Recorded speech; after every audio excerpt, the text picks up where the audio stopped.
स्वागत है आपका खुशियों के त्योहार में। यहाँ हम त्योहार की तैयारी से पूजा की थाली तक का सफर पूरा करेंगे। आज की वीडियो में सुनिए श्रावण मास महात्म्य के अंतर्गत अध्याय 13वां दुर्गा गणपति की व्रत कथा। सनत कुमार बोले, हे प्रभु, वह कौन सा व्रत है जिससे अतुल्य सौभाग्य प्राप्त होता है तथा मनुष्य पुत्र पौत्र आदि धन ऐश्वर्य आदि प्राप्त कर अनंत काल तक सुखी रहता है। यह सुनकर शिव ने कहा, हे पुत्र, विश्व प्रसिद्ध दुर्गा गणपति व्रत को महादेवी पार्वती जी ने असीम श्रद्धा भाव से संपन्न किया था। हे महामुनि, इससे पूर्व इस व्रत को इंद्र, सरस्वती, कुबेर, विष्णु व अन्य देवगण, किन्नर, गंधर्व भी पूरा कर चुके हैं। यह व्रत श्रावण मास के शुक्ल पक्ष में आने वाली चतुर्थी को किया जाता है। उस दिन एक दंत वाले हाथी समान मुख वाले गणेश की स्वर्ण प्रतिमा आसन पर स्थापित करवानी चाहिए। उस आसन पर स्वर्ण दूर्वा बिछाकर तांबे के कलश पर स्थापना करवानी चाहिए। फिर लाल वस्त्र बिछाकर स्वरभो भद्र मंडल का निर्माण करें। फिर उस पर कलश स्थापित करवा दें। पूजा के लिए लाल पुष्प तथा 5 पत्र लें। फूल पत्रों में अपामार्ग, शमी, दूर्वा, तुलसी, बिल्व पत्र और मौसमों के अनेक प्रकार के खुशबूदार फल लें और उनके नैवेद्य से 16 उपचार द्वारा गणेश पूजन करें और इस प्रकार प्रार्थना करें। इस स्वर्ण प्रतिमा में मैं विघ्नेश का आवाहन करता हूँ। दयानिधान आ यहाँ पधारे। मैं उनको रत्नाभूषण से बना सिंहासन प्रदान करता हूँ। हे महाप्रभु, इसे स्वीकार करो। हे उमापति व पार्वती के सूत, हे विश्वपालक, हे आकाशपति, आपको 12 बार प्रणाम है।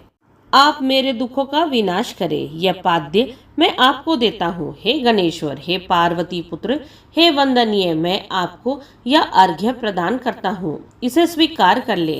हे विनायक, हे शंकर उमापुत्र, हे गणेश, आपको पुनः नमस्कार है। मैं आपको आचमनीय देता हूँ। हे सुरपुंगव, हे गणेश, मैं आपके लिए प्रार्थनाबद्ध सर्व तीर्थ जल यहाँ लाया हूँ। इसे आप ग्रहण करें। यह 2 वस्त्र जो सिंदूर व केसर से अभिभाषित है, यह आपके लिए है। आप इन्हें भी ग्रहण करें। आपको मैं सादर दंडवत हो प्रणाम करता हूँ। हे उमा मंगल संभभूत, आप समस्त विघ्नों के विनाशक हैं। हे लंबोदर, हे त्रिभुवन रक्षक, या चंदन भी आप ग्रहण करें। हे सुरश्रेष्ठ, हे विघ्न विनाशक, हे दया में मेरी श्रद्धा व भक्ति से सिक्त न लाल चंदन में डूबे हुए अक्षतों को आप ग्रहण करें। चंपक, केतकी, जपा तथा अन्य सुगंधित पुष्पों से मैं आपकी अर्चना करता हूँ।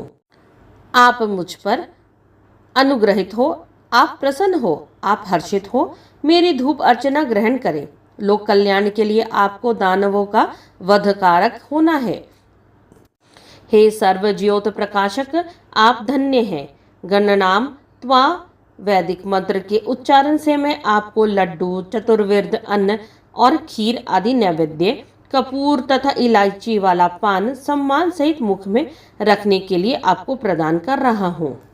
हिरण्य गर्भ में स्थित अग्निदेव वाली सोने की वजी को मैं आपको दक्षिणा स्वरूप दे रहा हूँ। अतः हे गणेश देव, आप मुझे शांति प्रदान करें। हे गणाध्यक्ष, हे गणपति, हे वंदनीय, हे गजानन, मेरा यह चतुर्थी का व्रत आपके प्रसार से परिपूर्ण हो।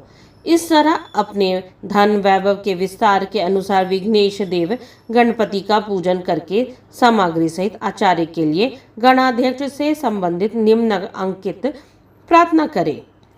हे भगवान, हे ब्राह्मण, गणराजा को आप दक्षिणा सहित स्वीकार करें। आपकी वाणी से मेरा यह व्रत पूर्ण हो। जो प्राणी 5 साल तक इस प्रकार व्रत करके उद्यापन करता है, वह इस लोक में तो मनोवांछित फल पाता ही है, अपितु मरणोपरांत शिवलोक ग्रहण करता है।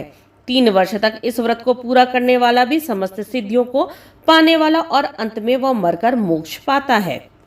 इस व्रत को उद्यापन सहित करना अत्यावश्यक है। ऐसा न करने पर अर्थात 1 साल तक नियमानुसार न करने से सब कुछ व्यर्थ हो जाता है।